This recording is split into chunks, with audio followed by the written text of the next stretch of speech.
Hi, this is Pea Sox, and I am Armen Hovakimian, Deputy Secretary General of the Federation of Euro-Asian Stock Exchanges.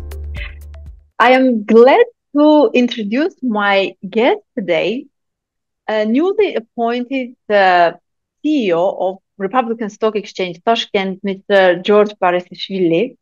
Hi, George. Thanks for joining me. Hi, how are you? Good, good. I want to start with congratulations with your new appointment.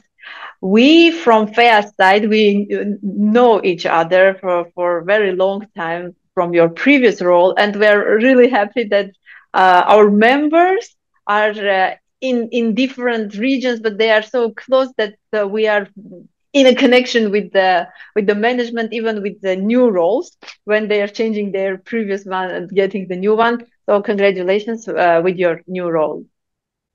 Thank you very much. Thank you.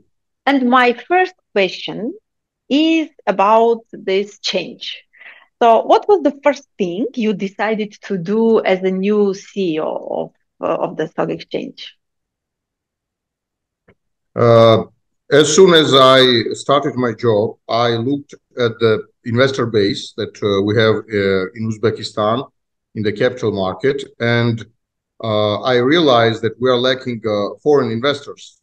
Discussed my plans with the regulator, with the market participants, and we all agreed that Uzbekistan needs to open up its capital market to foreign investors, which is easier said than done.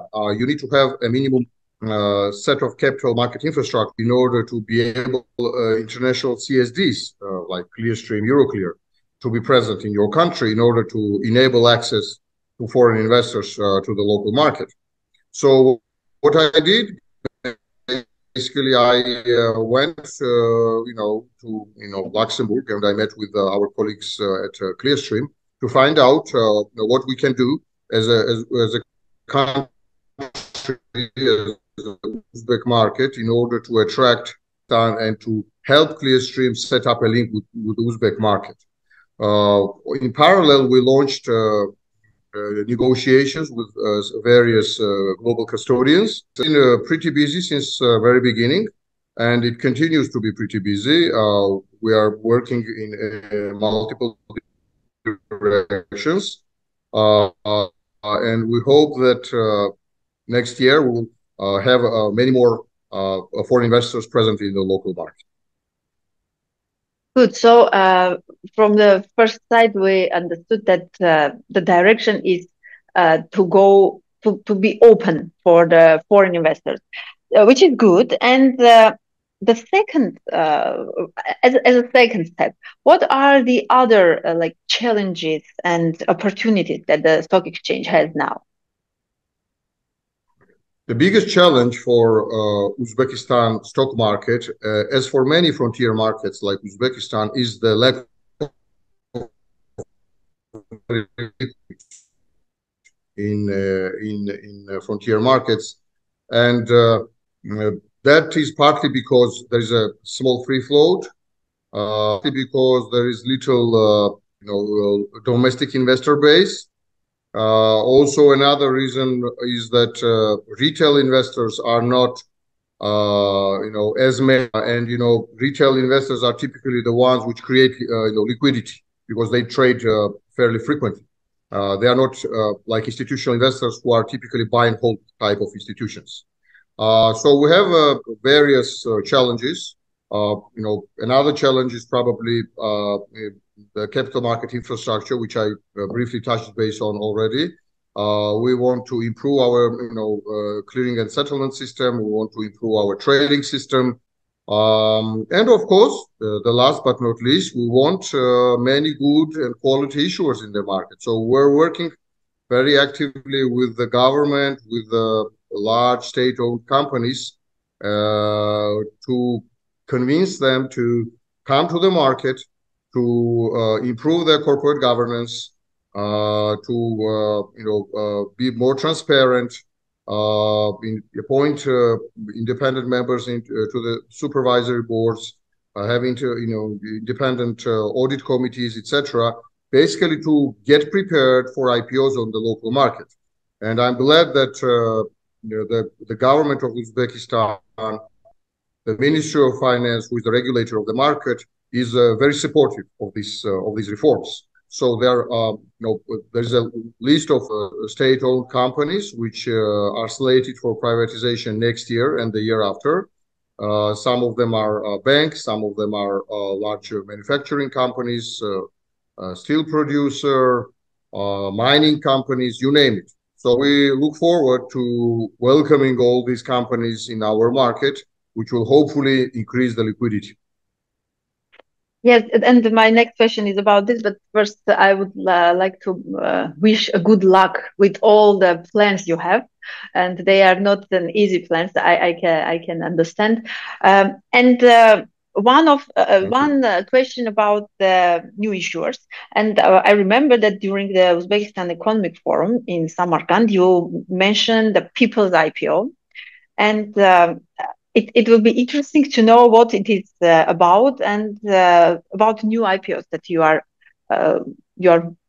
thinking that will be in the market. Sure. In short, People's IPO is an IPO of a company which is a household name in the country. Basically, everybody knows it. It can be one of the largest utilities, one of the largest banks, or basically a big company which probably every citizen knows. And People's IPO are interesting in the sense that if they are popular and if they are successful, they create a lot of positive, marketing effect, if you will. People start talking about this IPO. First of all, a lot of them participate. So because it's a household name, many ordinary citizens of a country would love to invest some of their savings into this IPO. And then again, if IPO is successful and people realize that it has been a good investment for them, then they start talking. They spread the word. Word of mouth works extremely well in frontier markets. So neighbors tell their neighbors, friends tell their friends, children tell their parents how successfully they invested the money into the stock market, and it has a snowballing effect. So next IPO is going to be much easier to sell and much more popular. That's why People's IPO is a very interesting phenomenon. And again, if it's done well, and if it is successful, it can have a multiplier effect on the local market, and it will grow retail investor base significantly. As for generally, what are the upcoming IPOs? There are at least three names that we already know that are coming to the market because it has been publicly announced. One of them is Uz Auto, which is the largest car producer in Central Asia. They are producing General Motors cars in Uzbekistan. They're super popular. Then second company is Uzmet Kombinat, which is the largest steel producer in the country. And the third one is a bank, Kishlok Kurilish Bank. It's in English, it sounds rural development bank.